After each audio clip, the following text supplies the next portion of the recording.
Em oração, eu estou a dizer aos irmãos, em oração, eu recebi este tema, pude expor e, na presença de Deus, questionar se era isso. E o interessante foi que, ao longo das 2 últimas semanas, várias pessoas em Aveiro vieram falar comigo acerca de dinheiro, fazer perguntas, dizendo que a vida estava difícil e que isto é de mal a pior, que nós não temos muita esperança no futuro. Lá vêm as conversas dos governos, etc, etc. E comecei a orar e eu dividi estas mensagens em 3 aspectos. Hoje eu vou falar acerca do que é que a Bíblia realmente diz acerca de dinheiro. Não é? E o que é que ela diz? Não vou esmiuçar tudo, mas deixar algumas bases. Se tiverem papel esferográfica ou os vossos telemóveis, poderão tomar nota de alguns versículos relacionados com frases que eu vou dizer, mas tocar essencialmente esta área, dinheiro. Próximo domingo falarei um pouquinho, concluirei um pouco este tema, porque não quero estendê-lo muito, mas irei entrar em aspectos que têm mais a ver com aquilo que nós cristãos, principalmente nós cristãos, mas não só, porque isso não é um problema só nosso cristãos, principalmente, creio que do povo português, mas também noutras nações. África está cheio de gente assim, não é assim? Que está cheia de crenças da impossibilidade, crenças de que não poderão alcançar, não poderão frutificar, não poderão prosperar. E eu sei que esta palavra prosperar pode ser uma palavra muito mal interpretada, mas Deus quer-nos bem-sucedidos, amém? Deus quer-nos bem-sucedidos. E quando preparava a mensagem esta segunda, que está alinhavada, veio à minha mente tanto homem, tanta mulher de negócio que eu conheço em Angola, que prosperam, que fazem coisas maravilhosas. Tenho acompanhado coisas que estão a ser criadas para benefício da nação, e é povo angolano. Mas depois tem uma série de povo angolano que vive na miséria, não acredita em si mesmo. E aqui em Portugal é a mesma coisa. Nós temos uma série de ditados, não é assim, que mostram a nossa descrença no propósito e plano de Deus para abençoar a nossa vida. E temos muitos ditados. Dinheiro não cai da árvore, é um ditado. Nasci pobre, vou morrer pobre. Se o rico tem dinheiro, é porque enganou alguém. Né? Ele não ganhou isso a trabalhar. Ele teve sorte.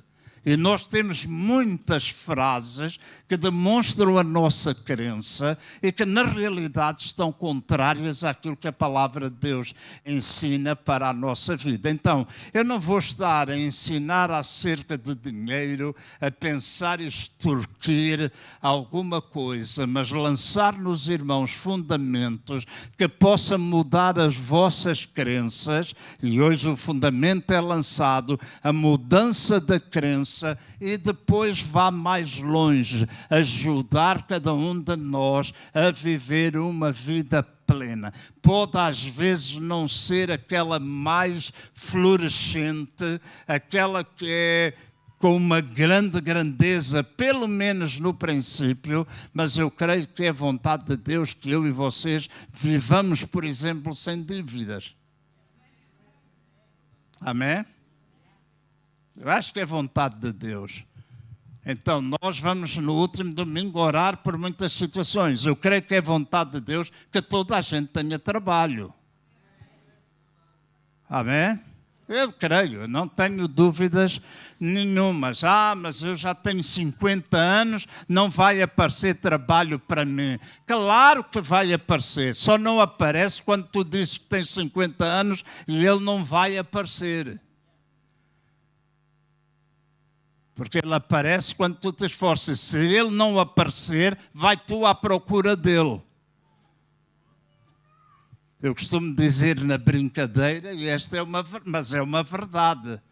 Se tu não tens negócio nenhum, compra uma série de xuxas ou chupetas e vai para a porta da maternidade e dos hospitais, vem vender xuxa aos pais que trazem as crianças cá para fora. Leva umas bonitinhas que eles não encontram na loja, cria qualquer coisa ligado aos bebés e tu vais vender. Então, há a possibilidade de nós avançarmos e às vezes eu penso como é que nós podemos, com aquilo que nós temos, desenvolver. Lá em Aveiro há um homem que é muito conhecido, e quando alguém quer uma casa bem limpa, não chama uma mulher, chama aquele homem. A tradição é, os homens não sabem limpar a casa, mas aquele limpa e limpa muito bem.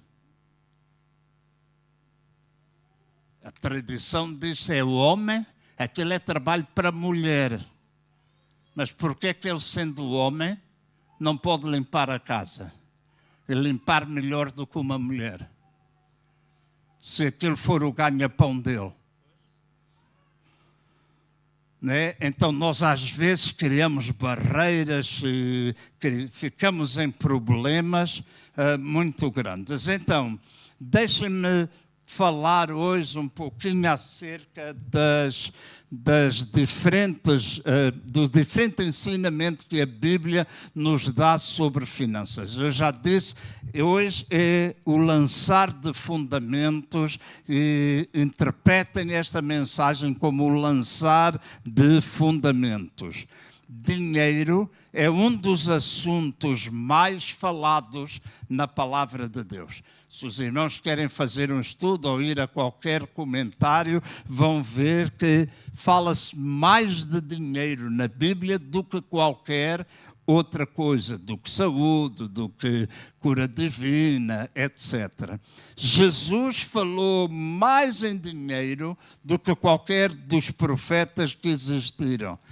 Ele falou do perigo, e aqui está uma coisa que Jesus falou. Ele falou do perigo das riquezas, mas ele também falou da utilidade do dinheiro nas nossas vidas. E ninguém que está aqui vive sem dinheiro.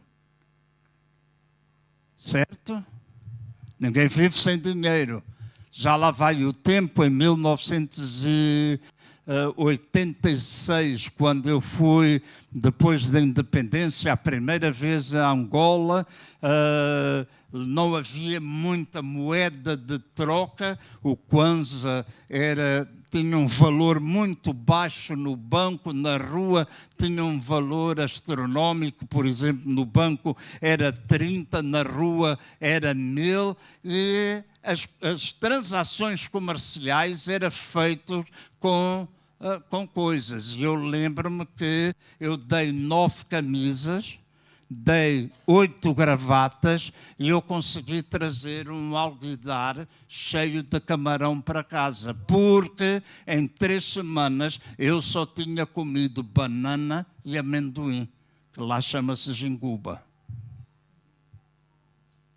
E como só tinha comido banana e jinguba, eu queria mais alguma coisa. Então, comprei camarão. Então, comi camarão cozido, camarão com ovo, etc. Porque fui ao supermercado e consegui comprar 1 dúzia de ovos, 1986.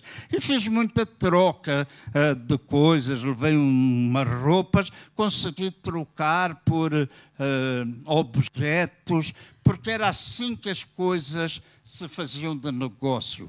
Então, dinheiro, bens, são coisas que a Bíblia fala.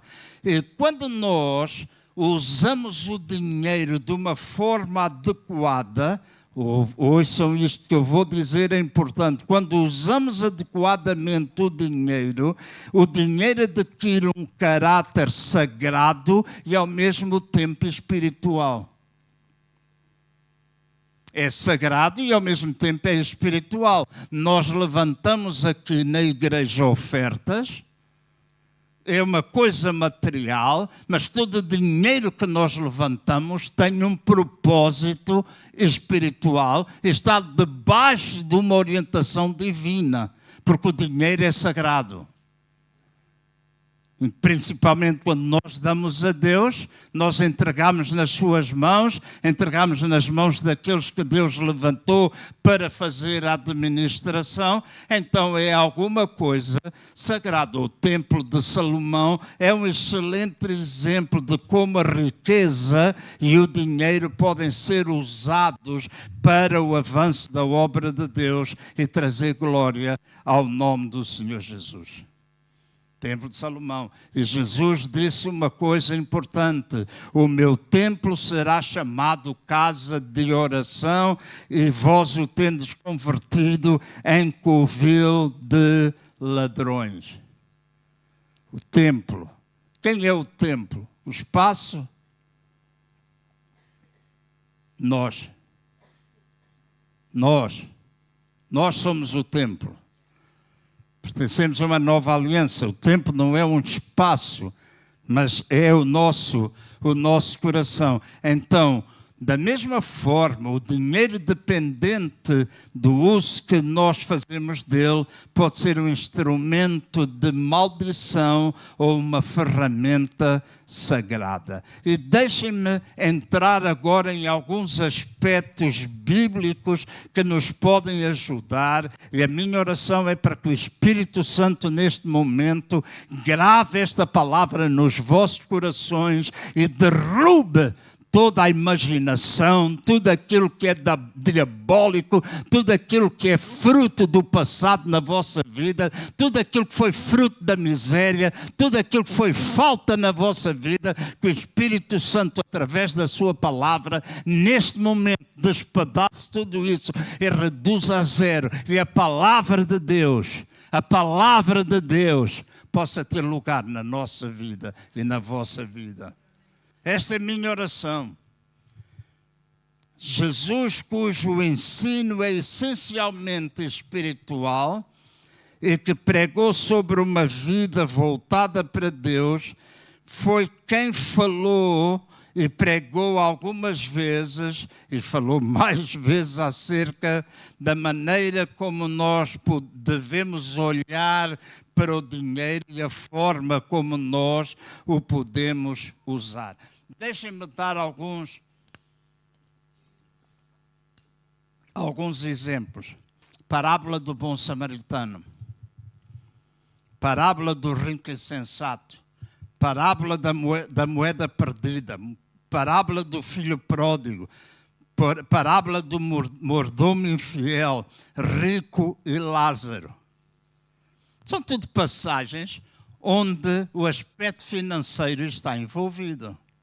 E Jesus nunca, escutem bem, Jesus nunca censurou ter-se dinheiro, mas ele censurou, sim, a inclinação diabólica de colocar o coração no dinheiro. Ele não levantou problemas ao ter dinheiro. O pastor Jorge falou há pouco de que aquela mulher trazia a moeda e ela deu tudo, mas diz que Jesus também viu muita gente que tinha muito dinheiro e na proporção deu pouco e ainda ficou com muito. Então, para Jesus, não há problema tu teres muito dinheiro. E, aliás, cada vez mais nós precisamos, homens e mulheres que tenham um conceito apostólico nas suas vidas e que possam levantar empresas em todo o mundo para que a obra de Deus possa continuar a avançar em grande dimensão. Peter Pretórios fazia campanhas em África, o meu amigo, eu tive em algumas delas. O Peter Pretórios tinha um irmão canadiano, escutem, um irmão canadiano, que cada campanha que o Peter Pretórios fazia dava $1 milhão para suportar a campanha. E Peter chegava a fazer 2 campanhas por mês em África.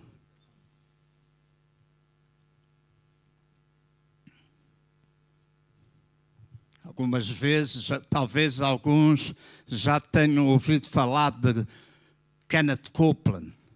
Kenneth Copeland era um homem que se movimentava no movimento da fé e era uma pessoa que ensinava muito acerca da prosperidade. E muita gente criticava Kenneth Copeland porque ele teve um avião, porque ele teve assim, porque ele teve assado, mas ele nunca escreveu uma única carta para quem quer que seja a pedir dinheiro. Nunca. Deus abençoou a vida dele e ele foi crescendo. Ele foi um dos homens que mais campanhas fez em África e era o principal suporte financeiro do evangelista Reinhard Bonnke, que ganhou milhões de pessoas para Jesus em África.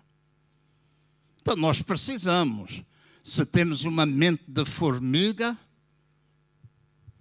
então há que expandir a nossa mente em relação às finanças. Eu não estou a dizer que todos nós vamos ter um avião, todos nós vamos ter isto ou vamos ter aquilo. Não. O que eu estou a dizer é que a nossa mente tem de ser alterada e remover aquela ideia de que o dinheiro é alguma coisa suja, quando o dinheiro é bom, o dinheiro é útil, mas não deve nunca ser considerado o nosso verdadeiro tesouro, porque onde está o vosso tesouro, aí também está o vosso coração. E o nosso coração não está no dinheiro, o nosso coração está em Deus, que é a fonte da nossa provisão.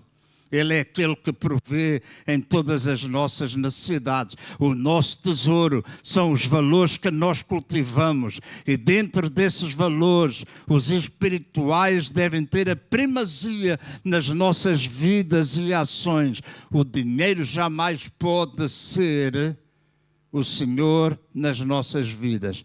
No Evangelho segundo Mateus, capítulo 6, versículo 24 a 33, fala de uma forma clara. Mateus 6, 24 a 33, poderão ler depois na vossa casa, mas eu vou citar algumas partes destes versículos. Um deles, logo no versículo 24, diz que nós não podemos servir a 2 senhores, porque ou há de aborrecer-se de um e amar o outro, ou se devotará a um e desprezará ao outro. Então vocês não podem servir a Deus e às riquezas, a ansiosa solicitude pela vida. Então nós não podemos servir a esses 2 senhores. Nós servimos a Deus e o Deus de todas as coisas nos dá toda a suficiência e mais do que aquilo que é preciso para nós sermos canais de bênção. E agora escutem, a minha definição de prosperidade é quando tu tens toda a suficiência,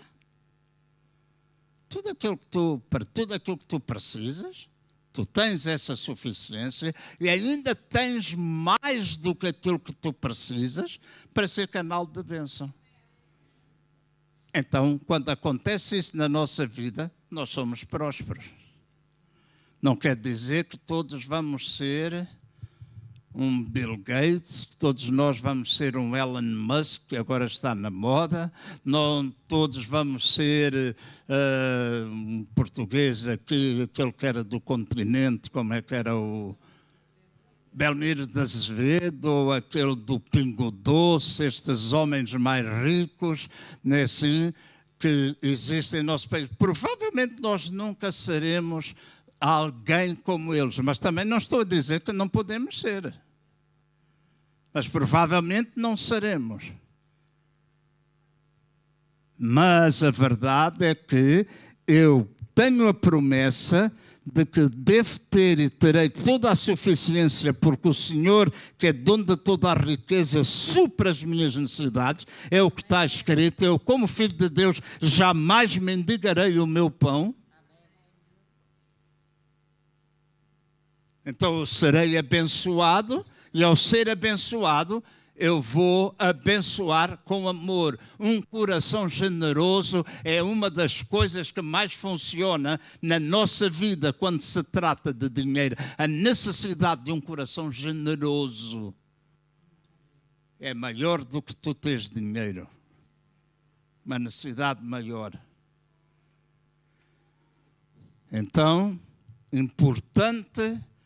E os irmãos podem ler lá essa passagem na vossa casa, vai ajudar-vos muito, muito. Jesus falou disso. O cristão e o dinheiro. Existem muitas maneiras de nós ganharmos dinheiro, umas maneiras lícitas, outras formas ilícitas. Muitos ganham dinheiro roubando, enganando, oprimindo, remunerando mal os seus empregados, e outros ganham dinheiro até roubar malas nos aeroportos para vender depois as malas. É uma forma de ganhar dinheiro, né? Então, roubava lá umas malitas, depois vendia. Era tão inteligente que vendia na conta dele e tal, então foi fácil descobri-lo. Há muitas maneiras de se ganhar, dinheiro, uma forma lícita ou ilícita. Tiago, no capítulo 5, no versículo 4, diz: eis que o salário dos trabalhadores que ceifaram os vossos campos e que por vós foi retido com fraude está clamando. E os clamores dos ceifeiros penetram até os ouvidos do Senhor dos Exércitos. Deus preocupa-se com a forma como nós ganhamos dinheiro. E aqui está a chamar a atenção daqueles que são os senhores, daqueles que são patrões, para a forma como eles remuneram os seus empregados.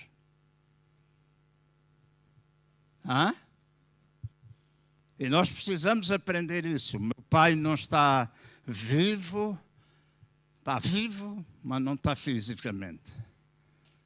Mas eu não esqueço quando ele voltou a Angola, e a vida dele deu tanta volta. É uma história bonita que eu gostava de contar num livro. Eu gostava mesmo de escrever a história da vida do meu pai e da minha família. Mas meu pai, quando regressou, segunda vez, depois de ter perdido tudo, abriu uma panificadora, e quando abriu uma panificadora, ele, que me dizia, filho, eles roubam que se farta. Eu saio da fábrica, eles tinham 1 ou 2 pastelarias espalhadas na cidade e 8 postos de venda de pão, e ele saía do Cazenga, dentro da carrinha, carregava a carrinha com caixas de ovos para levar para a pastelaria, ele contava as caixas, ia lá dentro com eles. Ele dizia: João, quando eu chego, saio do Cazenga, quando eu chego à cidade, já 10, 15 caixas de ovos desapareceram. E eu vou ali olhar com o olho aberto, mas eu não sei como é que eles fazem. Eles roubavam. E só quem vive lá é que sabe como é que eles roubam. E depois nós começámos a encetar algumas conversas. E eu perguntei ao meu pai um dia: pai, quanto é que o pai paga aos seus trabalhadores? E o meu pai disse: eu pago aquilo que o Estado pede. Eu pago o salário mínimo. O Estado estabelece este valor, e é este valor que eu pago. E eu disse: pai, faça uma coisa, triplique o valor aos seus empregados. Se eles ganhavam 30, passa a pagar-lhes 90. E o meu pai disse: estás doido, pai, depois vou ganhar menos. Não, pai, o pai tem tanto roubo.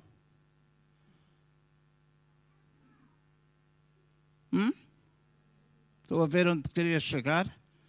aumento-lhes o salário, provavelmente eles já não vão roubar tanto. E depois eu dei-lhe uma estocada daquelas fortes. E para além de triplicar o salário, dê-lhes sociedade. Faça como que uma cooperativa. O pai permite que todos os seus empregados, eram 180, trabalhavam 24 horas por dia, produziam 540 sacos de farinha por dia. Era uma loucura, eram milhares e milhares de pães de 350 gramas, que eu comi muitos. E então ele fazia, eu disse, são tanto trabalhadores, e eu dizia, pai, faça deles sócios, arranje como que uma cooperativa. O pai tem de vender pão. E em Angola, quem tinha a fábrica tinha um valor tabelado. Só para os irmãos perceberem. Vamos supor que o pão não podia ser vendido na fábrica a mais de 1000 kwanzas.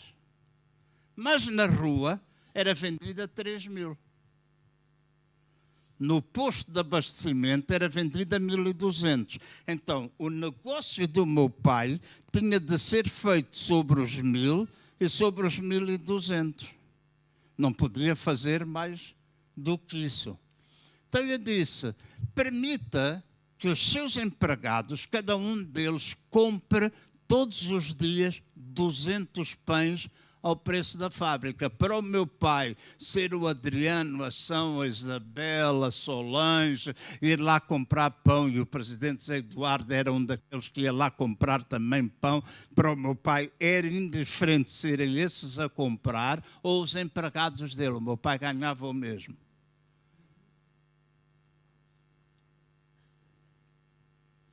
E o que é que aconteceu? Eles deixaram de roubar. Meu pai arranjou dois encarregados. Eu não vou dizer o valor porque pode ser assustador. Até aqueles que coordenavam, eles conseguiam tirar, porque os negócios depois cá fora, porque 540 era muito pão. Era muito pão, era milhares de pães, todos os dias. Então, eles compravam a 1000, vendiam a 3000. Eles ganhavam massa que se fartava, só que era 200. O meu pai tinha de fazer sobre os milhares que ele fazia. O meu pai não perdia, mas eles ganhavam. Os encarregados começaram a ter salários equivalentes a 40, 45 mil dólares por mês. Os dois chefes. Então, às vezes, a nossa mentalidade, escute bem, a nossa mentalidade impede-nos de ver mais além, porque nós sempre fizemos assim. Alguma vez, há uns anos atrás, eu pensava que ia comer pastéis de bacalhau com queijo da serra lá dentro. Mas apareceu um maluco aí que começou a fazer pastéis de bacalhau com queijo da serra. Não é uma das minhas preferências, mas já comi algumas vezes o pastel de bacalhau com queijo da serra, comum, estou almoçado ou jantado. E custa 5 euros. Porque enche. E quem diz isso diz outras coisas que vão acontecendo. Há uma mulher lá em Aveiro que vende as tripas da aveira, aquilo é massa com um bocado de açúcar, mete chocolate, dobra. E ela chegou a dizer à Ana os lucros que aquela mulher tinha, porque eram filas e filas e filas. Os irmãos que foram em Aveiro entre maio e o final do mês de setembro e ainda grande parte de outubro, e todos os fins de semana no inverno, vão encontrar filas e filas e filas de pessoas para comprar aquela coisa que eles chamam de tripas, que eu considero uma coisa horrorosa, mas quase todos os aveirenses amam aquilo. E o Zé da Tripa está podre de dinheiro. Ele chama-se assim. Então, deixem-me dizer, Deus preocupa-se com a forma como ganhamos. E deixem-me chamar a atenção para alguns exemplos. Zaqueu após ter recebido Jesus, e sabemos que Zaqueu ganhou muito do seu dinheiro cobrando impostos indevidos, diz que Zaqueu, depois da sua conversão, deu metade da sua fortuna aos pobres e devolveu 4 vezes mais a quem ele tinha roubado. Uau! Uau, que grande a conversão! Se ele tivesse sido Euromilhões, isso é fácil. Mas ele não fez assim. Davi e Salomão foram homens muito ricos, mas bons e fiéis mordomos de Deus. Por essa razão prosperaram imensamente e sem terem algo que os pudessem censurar, porque souberam usar os seus talentos materiais dentro de um comportamento espiritual aceitável. Então, o dinheiro que nós ganhamos com honestidade pode ser de grande bênção, para além de tudo. E agora escutem esta. Esta foi às 3 da manhã de sexta-feira que eu a escrevi. O dinheiro que nós ganhamos é um grande teste ao nosso caráter e à nossa integridade. Esta é para escrever e lembrar. Quando eu veio isto, eu disse, esta é para domingo mesmo. Dinheiro é um teste de caráter, um teste da nossa conduta. E se nós olharmos para a Bíblia, vamos ver muitos exemplos de pessoas, desde Salomão, a Mateus, a Zaqueu, a Balaão, a Judas, a Ananias e Safira, os crentes da Macedônia, da forma como eles lidaram com dinheiro e lidaram todos eles de forma diferente. Então, está claro de que dinheiro é espiritual. Deus preocupa-se com a maneira como tu ganhas o dinheiro. Amém? Demonstra o teu caráter e tua atitude, teu comportamento. E agora, quando tu tens dinheiro, e o teu dinheiro provavelmente pode ser fruto do negócio, pode ser fruto do salário, pode ser fruto de algumas coisas extras que tu vais fazendo e que é o amontoar de tudo isso que faz com que essa seja a tua receita mensal. A questão é, como é que eu vou aplicar o dinheiro? Porque deixem-me pôr assim, o mais difícil não é ganhar dinheiro. O mais difícil é aplicar dinheiro. Eu lembro-me, quando estava a escrever esta mensagem, lembrei-me de um rapaz, acho que o nome dele era José Maria Barrancos, acho que era de Barrancos. E quando entrou no primeiro Big Brother, em Portugal, né? E não venho agora dizer, Big Brother não presta, vocês viram, todos estão aqui viram, era o primeiro, toda a gente viu, e toda a gente torcia para que o José Maria ganhasse, era aquele saloio lá de Barrancos, né? Assim, e ele ganhou uma pipa de massa. Pouco tempo depois estava na miséria. E quantos milionários eu acompanho às vezes, quanta gente ganha milhões no Euromilhões e já estão na miséria, não souberam empregar o seu dinheiro. Então, ganhar, às vezes, não é o mais difícil é aplicar o dinheiro de acordo com aquilo que é a sua palavra. E eu não vou dizer isto, o pastor Jorge já falou de uma coisa quando levantou a oferta, mas se eu olhar para a palavra de Deus, eu vou encontrar base para tudo aquilo que eu vou dizer. Não estou a ler muitos versículos, mas vou citando. Nós temos base para aplicar o dinheiro desta forma. Eu sei Eu sei que aquilo que eu vou dizer em primeiro lugar, não sendo eventualmente a prioridade, para mim é alguma coisa que nós cristãos devemos trazer à nossa vida cotidiana se nós queremos progredir, se nós queremos aumentar as nossas finanças, nós precisamos fazer isso. Primeira coisa, investir.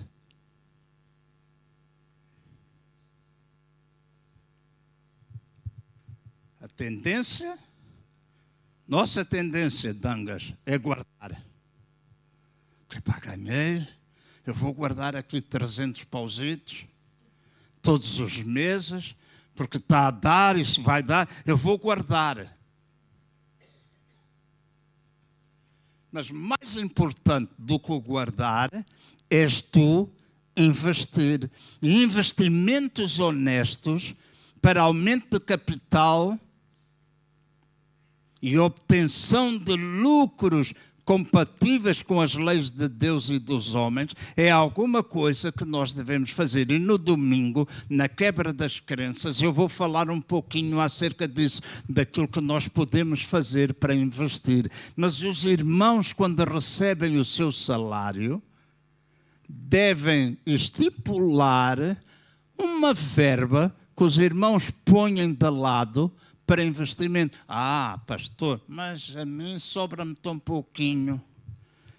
Há um ditado que a gente diz, a mim nunca me sobra dinheiro, só me sobra dias do mês. Não é?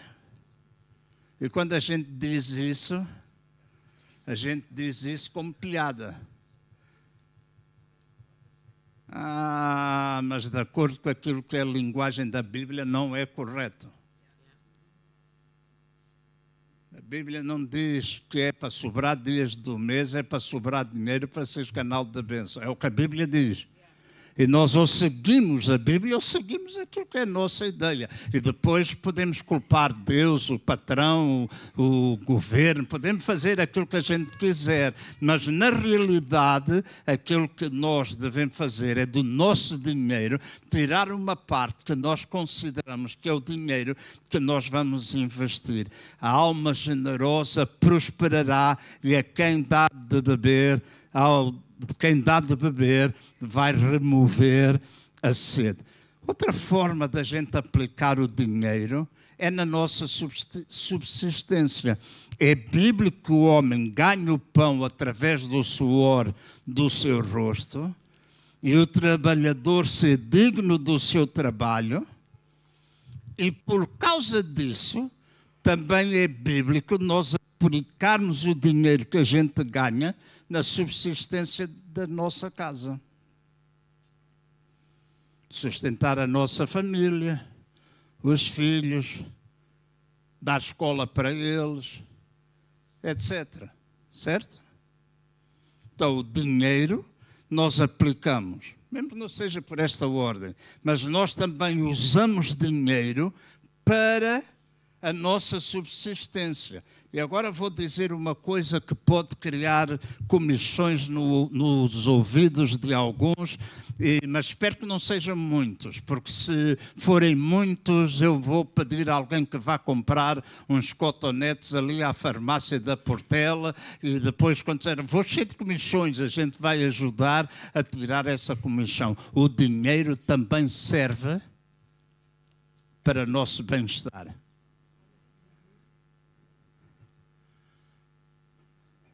O dinheiro também serve e também deve ser aplicado no nosso bem-estar. O que é nosso bem-estar? No nosso conforto, no nosso lazer, um lazer sadio, em passeios, em instrução adequada, em literatura e tantas outras coisas que nós podemos fazer para o nosso bem-estar. Mas, deixa-me dizer, muitos de nós, porque estamos habituados a trabalhar, ficamos cheios de problemas quando temos tempo para lazer. Eu vou fazer uma confissão, que era isso, no início da igreja do CCVA, principalmente em Moscavide. E quando ela começou a crescer muito e depois mudámos para Alvalade, sempre que eu tirava férias, e eu tinha direito, como qualquer outra pessoa, a tirar férias, a família estava 2 meses fora, eu normalmente tirava 3 semanas, e eram 3 semanas na tentativa de fazê-las seguidas, mas depois acabava o culto domingo, eu ia encontrar com a família, terça-feira eu vinha embora, e quando estava lá de férias, eu levava uma catrefa de manuais, de coisas para fazer. Sabem porquê?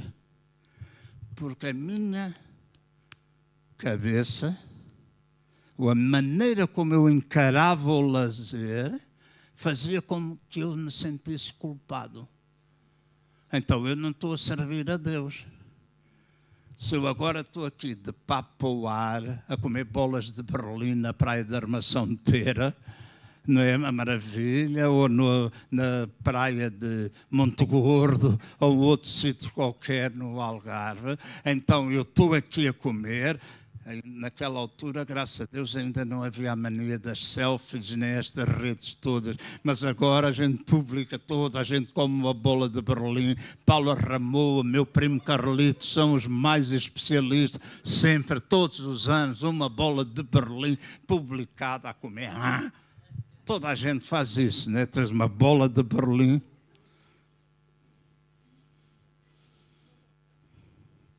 Naquele tempo pensava, estou aqui, não sei o quê, a igreja está a precisar, e não sei o quê. Mas havia mais para trabalhar. Eu é que pensava que sem mim não podia acontecer nada. Então, deixa-me dizer assim, aplica o teu dinheiro no lazer. Tira tempo para ti e para os teus. É muito, às vezes pode não ser muito. Pode não ser muito tempo, mas aquilo que tu fizeres, falo com qualidade. E quando eu digo falo de qualidade, vão para fora, vão um dia à praia, ponham a porcaria do telemóvel de lado, dentro do saco, por caso contrário, vocês nem descansam. Deixa na casa onde tu estás, faz qualquer coisa. Antigamente não havia telemóveis e todos nós estávamos contactáveis. Certo? Então, lazer. E também, como o pastor Jorge dizia, destinar à causa de Deus. Deus não precisa do meu dinheiro nem do teu dinheiro, porque Ele é dono de todas as coisas. Ele precisa de nós, com tudo aquilo que nós somos ou temos, porque nós também lhe pertencemos. Então, Ele quer-me a mim, Ele quer a vocês, com aquilo que vocês são, com aquilo que vocês têm, porque vocês e eu somos pertença dEle. Então, Deus quer, e Ele concede-nos o privilégio, com aquilo que nós ganhamos, de sermos cooperadores no seu reino. O privilégio é nosso, quando damos o privilégio é nosso de poder servir e poder implantar o reino de Deus. Porque se vocês não querem, Ele levanta outros. Ele não está limitado a essas coisas, não está. Então, é um grande privilégio esse que nós temos, e a nossa contribuição, e aqui é sempre bom ter um equilíbrio. E quando eu falar domingo nas ofertas, há ofertas que são dadas em fé ou utilizando a fé. Mas aquilo que eu falo do normal, quando levantamos ofertas, quando dizem-me uma coisa diferente, já falo. Mas a oferta é proporcional àquilo que nós ganhamos. E até pode ser estipulado uma percentagem mensal que vocês vão dar a Deus com as vossas ofertas. Eu todos os meses vou dar X. Começa a ter mais dinheiro, aumenta. Certo? Então, faz proporcional ao que ganhas. Não tens de estar a pensar, agora eu vou dar 100 euros a Deus, vou dar-lhe este chouriço porque eu estou a precisar um porco. Deus não funciona assim. Dá-lhe o chouriço, mas Ele não te dá o porco. E é errado quando às vezes as pessoas dizem, como muita gente que às vezes vive na loucura da prosperidade, toma lá, manda para cá 100 euros que tu de volta vais receber 10 mil. A internet hoje está cheia de aldrabões destes. E alguns deles são autênticos vigaristas. E a pessoa dá e vai perdendo. Então, dinheiro tem este papel sagrado. Vou entrar agora num tema para procurar concluir o mais rápido e vou acelerar. Entrar num tema que é controverso e que faz muita gente termelicar. Há uma doença, não é? Que eu no outro dia estava a ler, que é quando a pessoa não tem sono, às vezes tem não sei o que, as pernas, como é que chama? Síndrome das pernas inquietas. E acho que algumas pessoas vão ficar com síndrome de perna inquieta agora, quando a gente fala do dízimo. Olha ele, que eles querem a nossa massa. Eu não quero nada, mas Deus espera que tu sejas fiel. O que é o dízimo? Dízimo é a 10ª parte. Se é a 10ª parte, significa 10%. E escutem bem, eu vou conduzir-vos numa viagem bíblica, procurando não demorar muito. Este era o mínimo que Deus estabeleceu para que o seu povo assegurasse o mantimento na sua casa. Malaquias 3:10. Não poderia, naquela altura, o dízimo ser visto apenas como uma obrigação, mas o dízimo tinha de ser visto também como um ato de fé. Malaquias 3:7-12 diz assim: desde os dias de vossos pais vos desviaste dos meus estatutos e não os guardastes. Tornai-vos para mim e eu me tornarei para vós, diz o Senhor dos Exércitos. Mas vós dizeis em que havemos de tornar. E o verso 8, roubará o homem a Deus, todavia vós me roubais e dizeis em que te roubamos. E a resposta nos dízimos e nas ofertas, com maldição sois amaldiçoados, porque a mim me roubais, vós e a nação toda. Trazei todos os dízimos à casa do tesouro, para que haja mantimento na minha casa, e provai-me nisto, diz o Senhor dos Exércitos, se eu não vos abrir as janelas do céu e não derramar sobre vós bênçãos sem medida.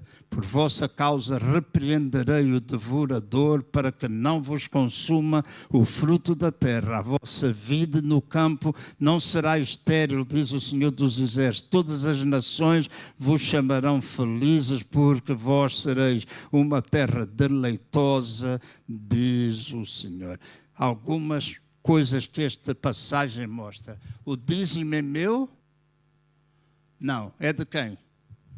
Da casa do tesouro. Não, nem é de Deus. É da casa do tesouro. Ou seja, o dízimo é da igreja, porque a igreja local é hoje a nossa casa do tesouro. É a casa de onde nós nos alimentamos. Então, o dízimo é do Senhor, é devolver a Deus, mas nós entregamos na nossa casa do tesouro. Alguns dizem, outro ponto, alguns dizem, mas o dízimo é uma coisa da lei. É mentira. Em Gênesis no capítulo 14 e Gênesis no capítulo 28, ainda não existia a lei. Abraão deu o dízimo de tudo a Melquisedeque, e no capítulo 28 de Gênesis, verso 22, diz que Jacó também deu o dízimo. E quando Abraão deu o dízimo a Melquisedeque, diz que deu o dízimo de tudo, ou seja, a 10ª parte de tudo aquilo que ele tinha, e deu a Melquisedeque, que é figura de Jesus, sem princípio, sem fim, o alfa, o ômega, e diz que lhe deu como resultado, não de uma obrigação, resultado de uma comunhão, o reconhecimento de uma comunhão.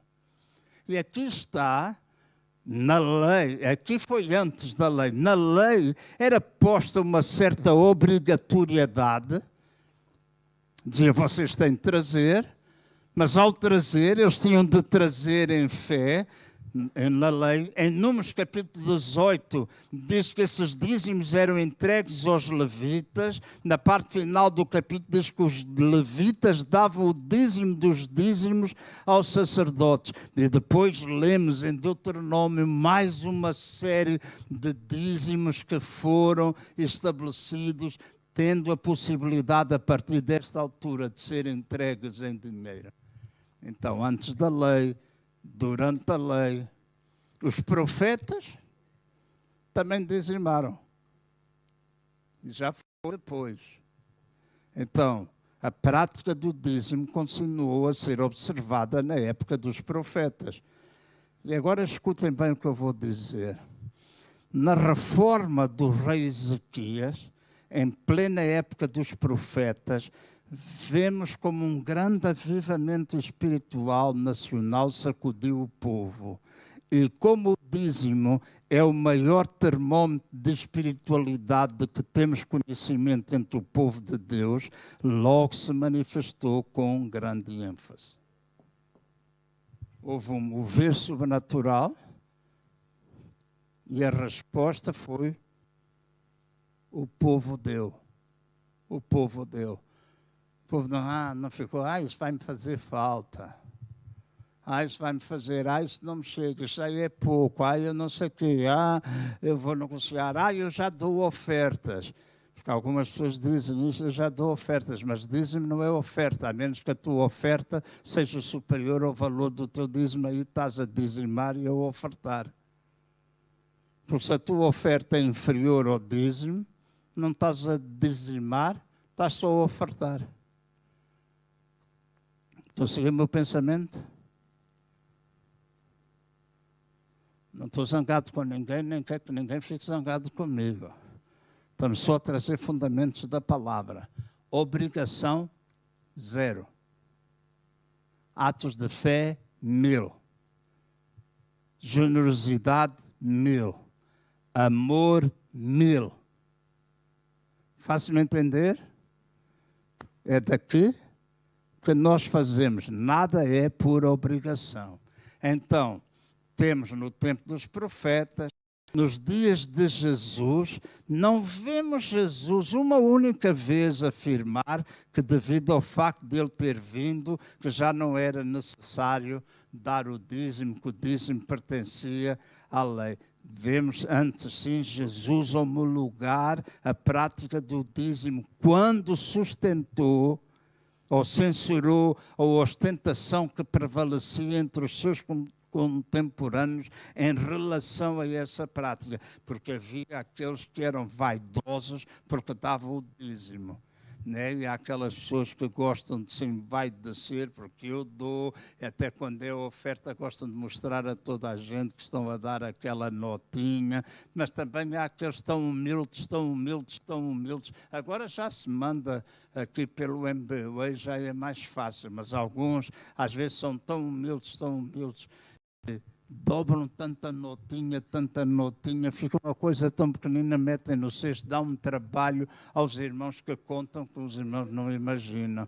Então não é preciso a gente andar a mostrar, mas também não é preciso dobrar. Mas porquê é que a gente faz isso? Não veja a tua mão esquerda que vê outra vez uma deturpação daquilo que é as Escrituras. Estás a apanhar? Apanhar? A mensagem.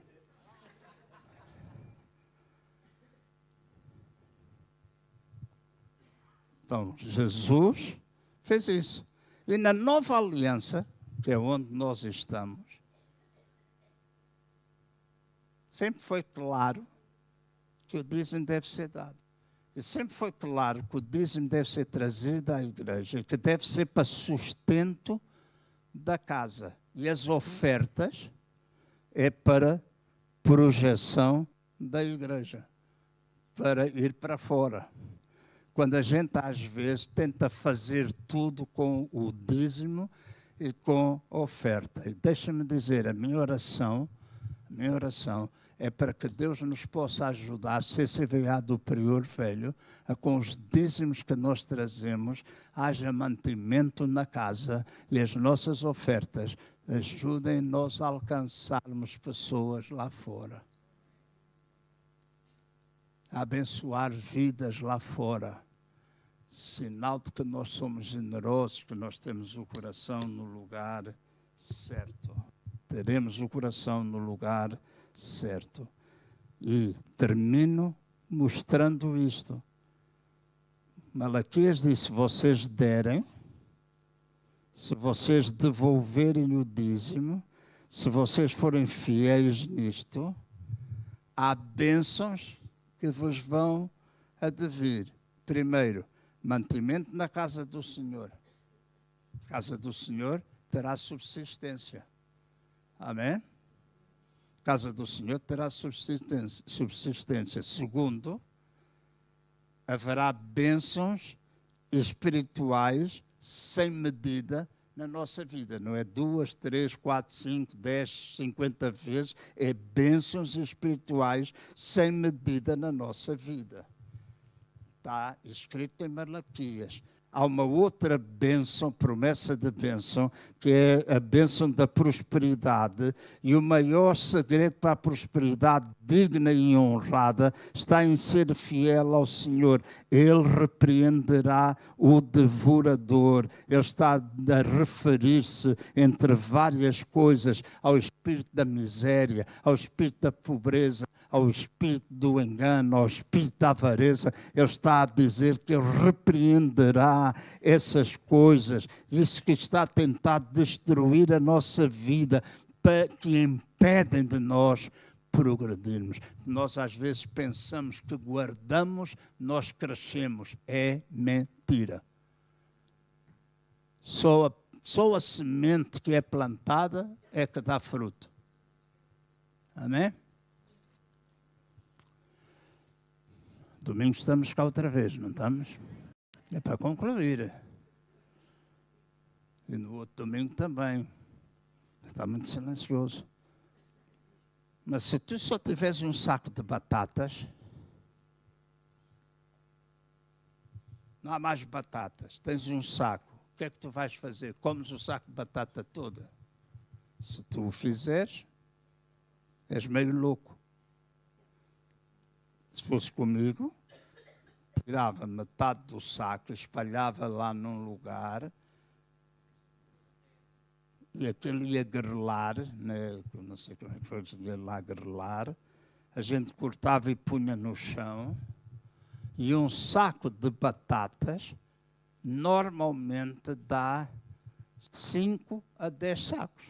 Por quê? Porque a gente planta. Se a gente comer tudo, ao fim de pouco tempo, fica sem nada. Então, é benefício, e nós precisamos quebrar essa mentalidade, é benefício quando a gente dá. Agora, vocês podem estar a pensar, mas o pastor está a falar de só dar à igreja. Não, não é só dar à igreja, é dar à igreja, é dar àquelas pessoas a quem o Espírito Santo de Deus toca para vocês darem também. Ofertar é ofertar. Domingo falamos nisso rápido. Mas ofertar é ofertar. Há gente que nós sentimos e vamos abençoar. Há gente que nós podemos preparar comida e vamos levar a casa. São formas de adoração. Há gente que a gente pode comprar roupa e dar porque sabemos que já não tem roupa. Há alguma roupa que tu compraste, está lá no guarda-fato e em vez de... mas agora a gente pode pôr aquilo a vender no OLX e qual é o outro que dá para... Vintage, a gente agora põe no Vintage e no OLX a gente vai vender a roupa. Claro que tu podes pôr lá e vender, mas se calhar tu vais ganhar mais se tu deres. Se calhar. Eu vou terminar lembrando 2 histórias rápidas. Deixa-me dar já o último ponto. Então, prosperidade e reconhecimento. O reconhecimento é porque a Bíblia diz: todos vos chamarão bem-aventurados. O pessoal à nossa volta vai dizer: epá, como é que eles conseguem? Pá, essa gente tem muita sorte. Tem muita sorte. Como é que eles são promovidos? Deve andar a lamber as botas lá ao chefe.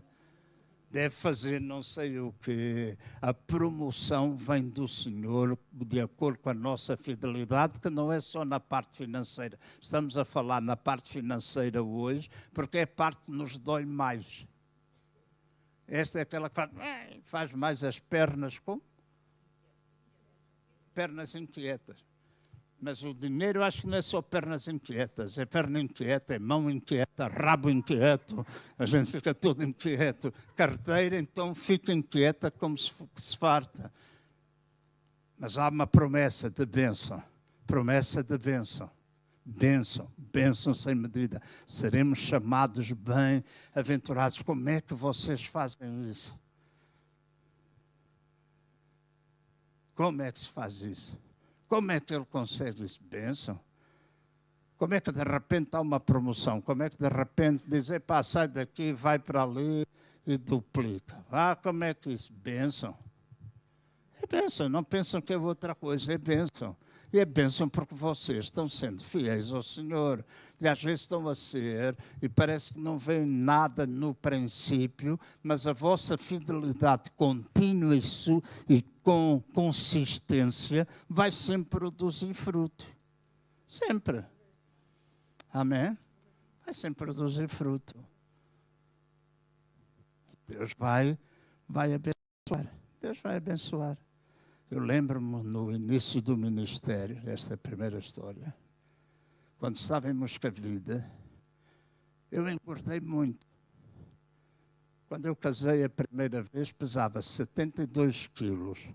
10 dias depois de casado, pesava 82. A minha mãe tinha feito um enxoval, ao fim de 10 dias nada me servia. E eu, depois, alguns dos irmãos antigos devem se lembrar, umas balalaicas que eu tinha, aquilo chamavam safaris. Eu tinha um creme, um azul e um verde, que era assim uma coisa que apertava. É para aquela malta que é dos governos lá em África, usa-se muito, em vez de pôr fato e gravata, usam muito aquelas fatos. E o meu pai mandou-me vir 3 fatos da África do Sul para eu vestir e andar aqui. A primeira vez que eu levei aquele fato à igreja, houve um querido irmão que pediu ao filho, né, vai lá perguntar ao pastor João se é assim que ele deve vir vestido para a igreja. Epá, aquilo caiu-me como sei lá o quê, porque naquela altura toda a gente ia de fato e gravata. Né? Fato e gravata, ou então, porque estava muito calor, às vezes era camisa e gravata. E eu olhei assim tudo, porque era novo. Tinha coisas, eu era mais inocente do que agora, né? Porque agora às vezes é pior. Mas olhei, eu disse: vai perguntar ao teu pai se eu estou nu.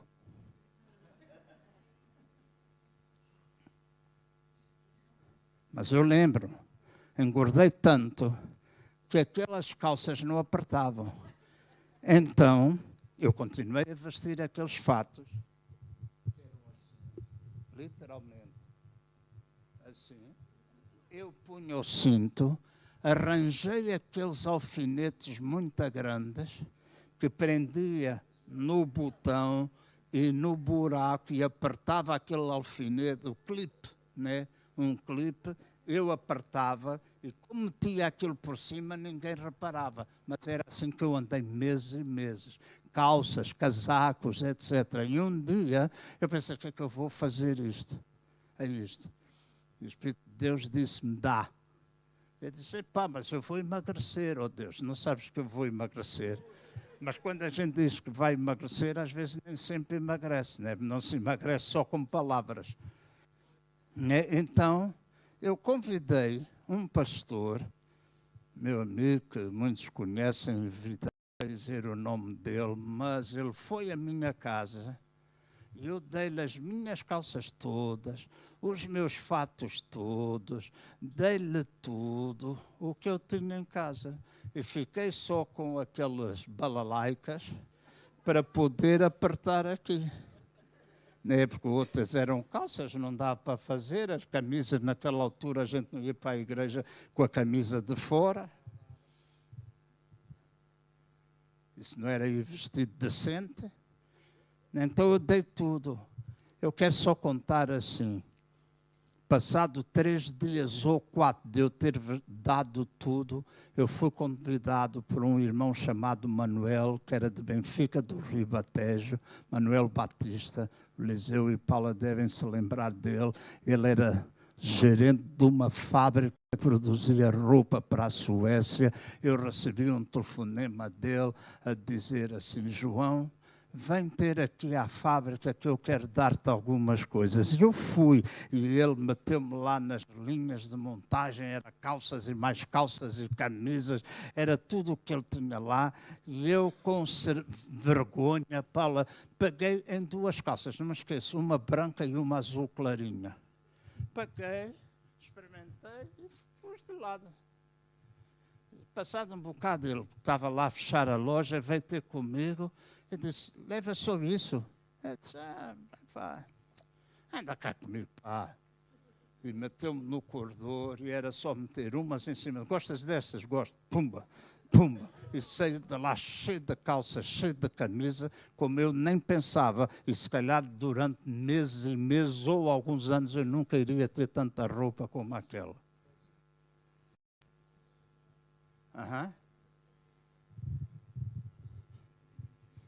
Então, Deus abençoa-nos dessa maneira.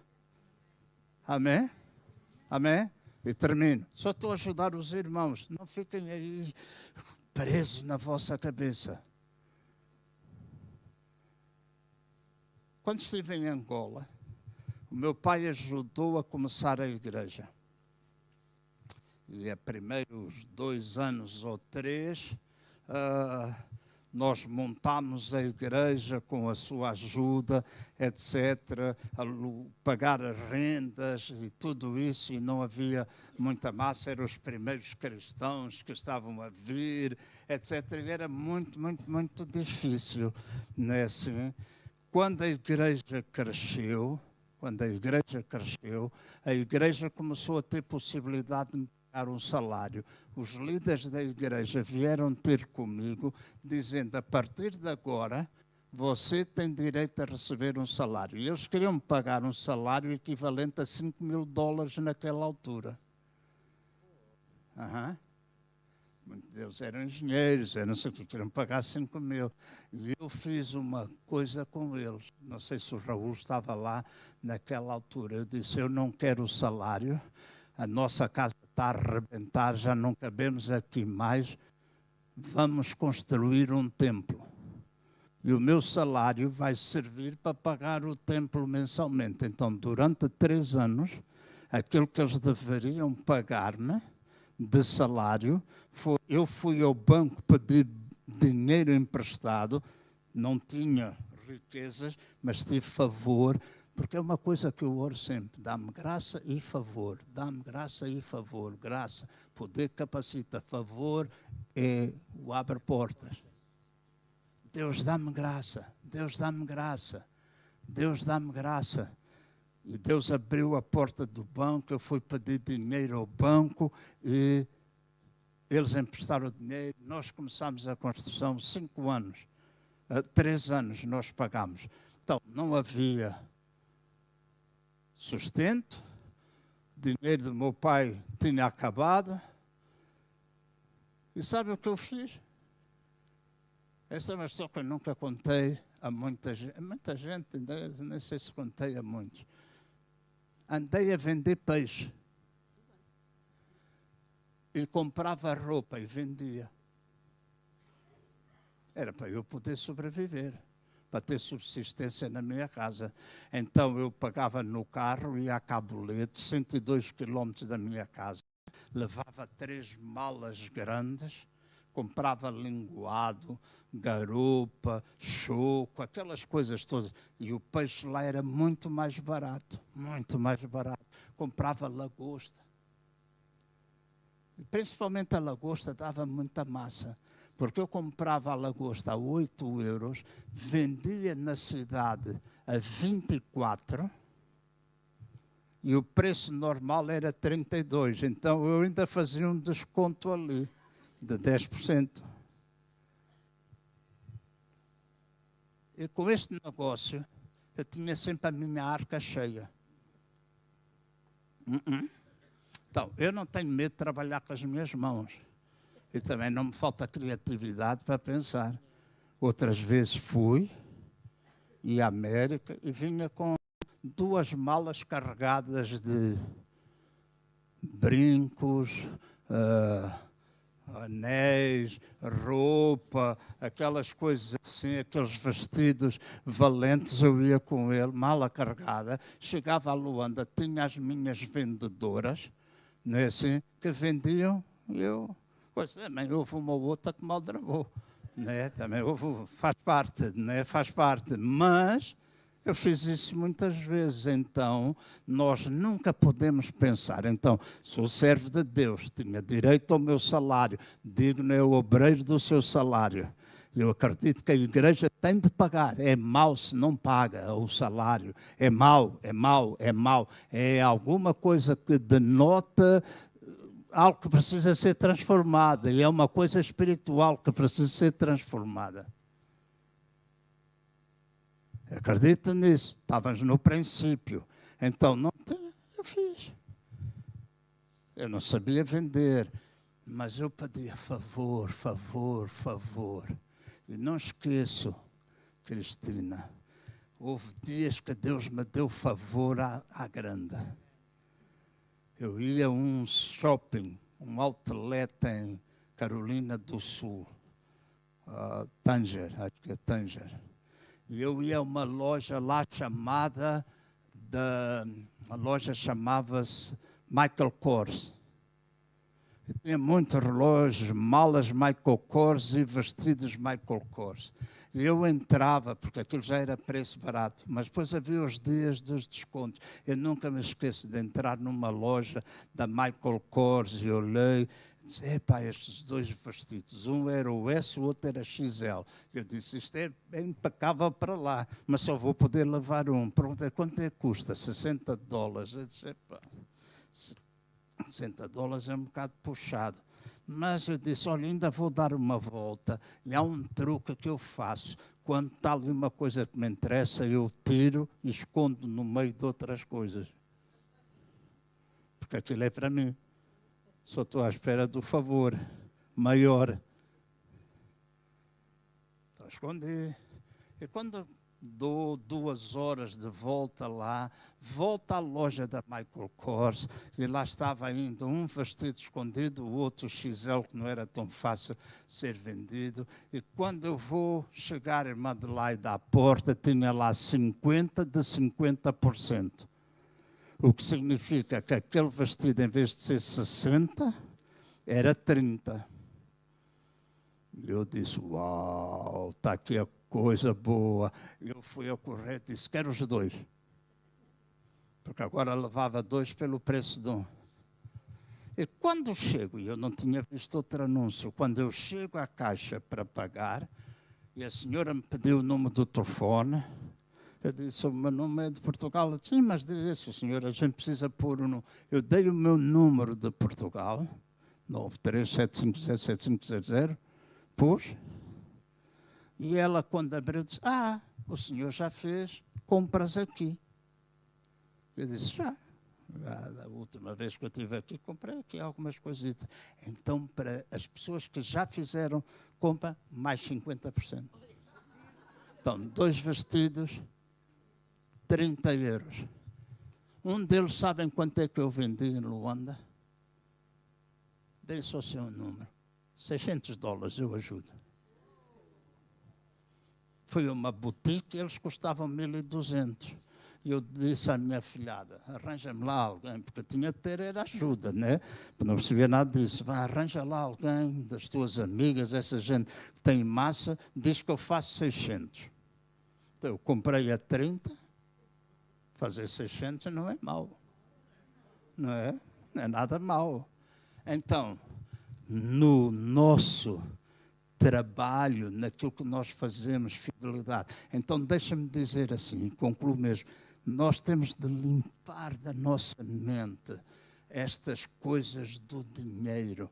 Se somos fiéis em dizimar, somos fiéis nas nossas ofertas, se o nosso coração está certo, não está apegado ao dinheiro, se o nosso coração não está apegado a nada, então deixa-me dizer, Deus tem muito para nos abençoar. E eu tenho a certeza que muitos de vocês que estão aqui nesta manhã têm bênçãos e exemplos, se calhar, mais fantásticos do que aquilo que eu posso dar.